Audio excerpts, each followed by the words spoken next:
একটা অনুষ্ঠান বাড়িতে, এখান থেকে মোটামুটি 5 কিলোমিটার দূর হবে। সেখানে গিয়ে আমার একটু কিছু কাজকর্ম আছে, সেগুলো করতে হবে। বা ওখানে মোটামুটি আমার সন্ধ্যা বন্ধ থাকতে হবে, বা তার একটু কমও হতে পারে। আমার বন্ধু, এই পাড়ার বন্ধু বসু, এই জায়গার খুবই ফেমাস একজন লোক, যাকে সবাই মোটামুটি এখানে চেনে। দাদা, স্যার কেমন আছেন? কেমন আছেন বলুন।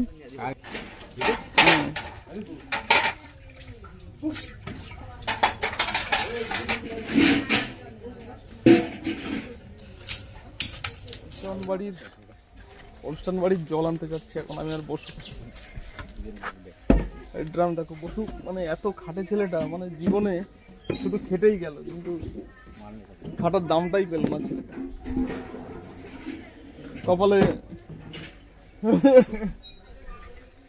এই যে আমার ছোটবেলার বন্ধু বসু করে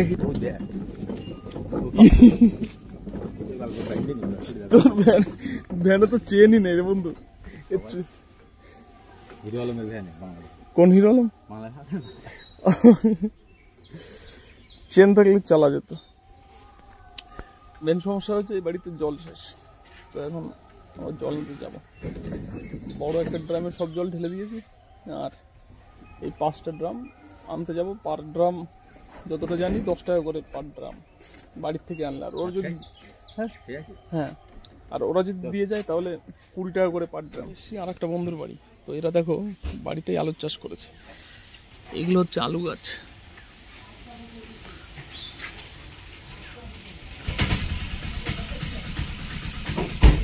কি সুন্দরভাবে আলুর চাষ হয়েছে বাড়িতে, দেখো। উঠোনেও, নিজেদের বাড়ির উঠোনেও আলু চাষ হতে পারে, সেটা দেখো।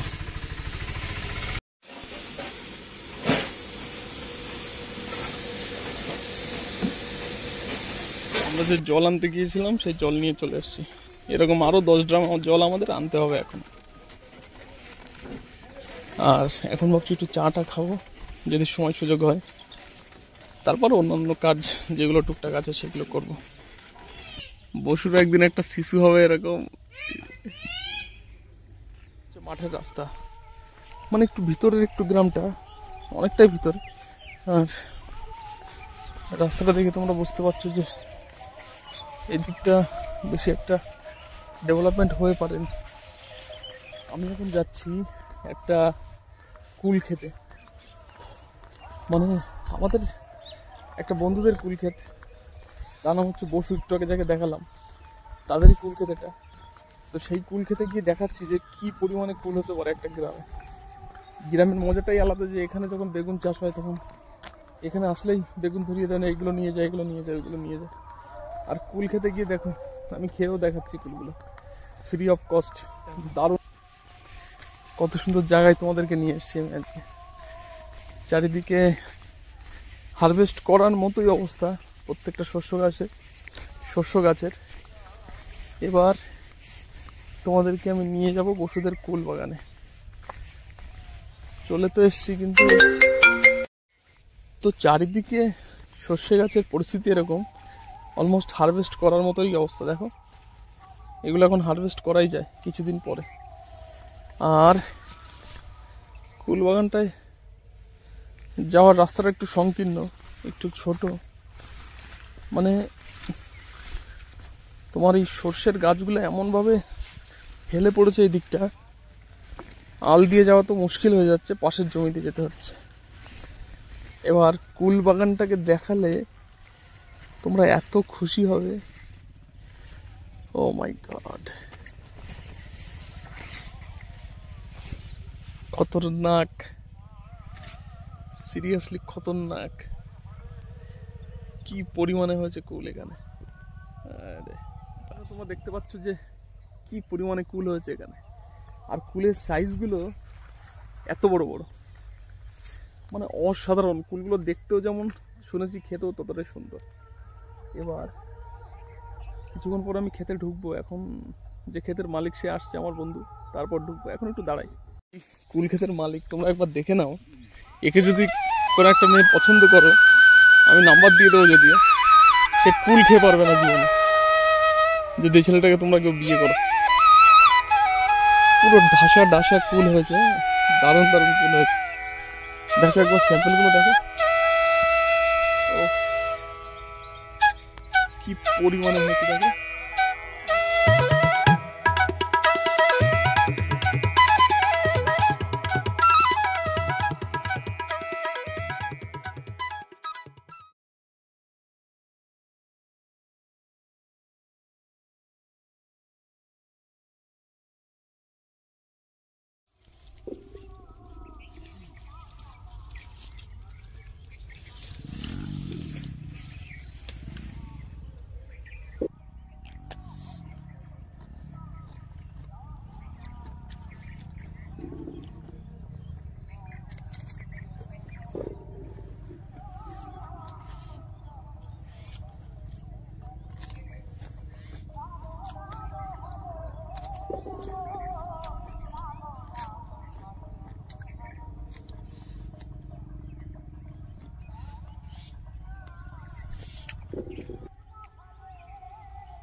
তো কিছুক্ষণের জন্য আমি একটা জায়গায় একটু বসেছি।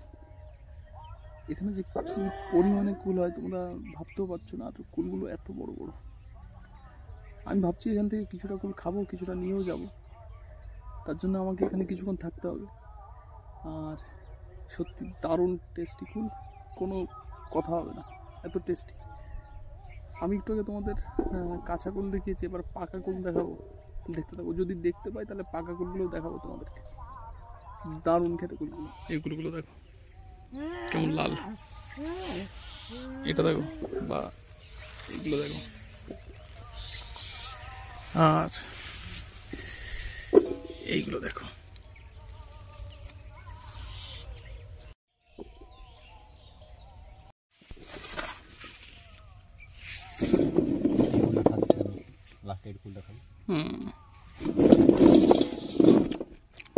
বললাম এমন করে লোক নেই যে তাদের কুল খাই না আমাদের খেতে।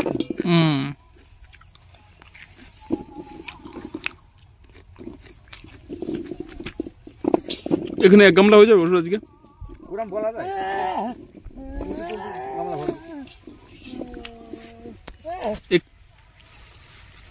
দেখো এই সাইজগুলো দেখো।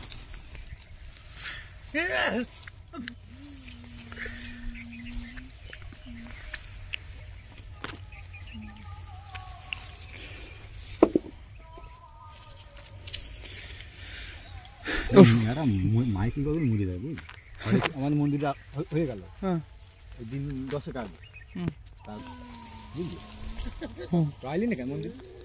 মন্দিরের দিন বাড়ি ছিলাম না, আমি রানাঘাট গেছিলাম একটু দরকারে। এত পরিমাণে কুল খেয়েছি, আমার হাতে এখনো 3টে কুল।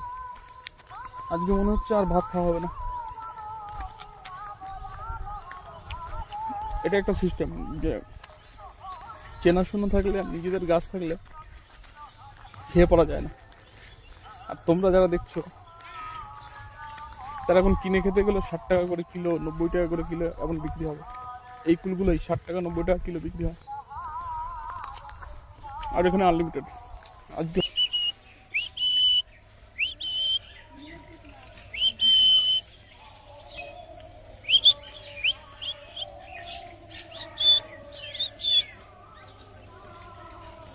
দাদা হ্যাঁ খেয়ে নিয়ে যা, অল্প করে খেয়ে নিয়ে যা, না আবার এরপর দেরি হয়ে যাবে।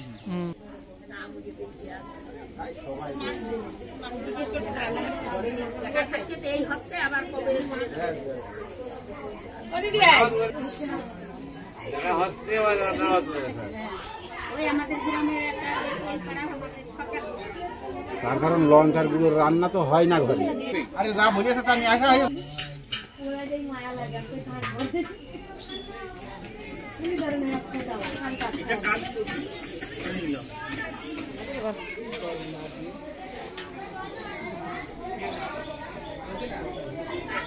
কষ্ট করার পর আমার মনে হচ্ছে এখনই কষ্টটা সার্থক হলো। কারণ বসু আমাকে ঠেলে ঠেলে নিয়ে যাচ্ছে ভ্যানে করে, আর পিছনে আমি জল আনতে যাচ্ছি, বসু ঠেলে ঠেলে নিয়ে যাচ্ছে। এই মজাই আলাদা। ব্লগ শুরু, সারাদিন যা কষ্ট হলো সব মিটে গেল, বসু নিয়ে যাচ্ছে। মানে কি বলবো, সকাল থেকে যখন থেকে খাওয়া দাওয়া শুরু হয়েছে বাড়িতে, তখন থেকে কাজ করে যাচ্ছি কন্টিনিউ।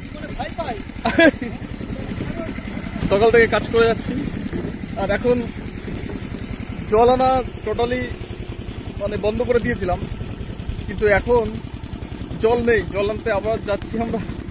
নমস্কার।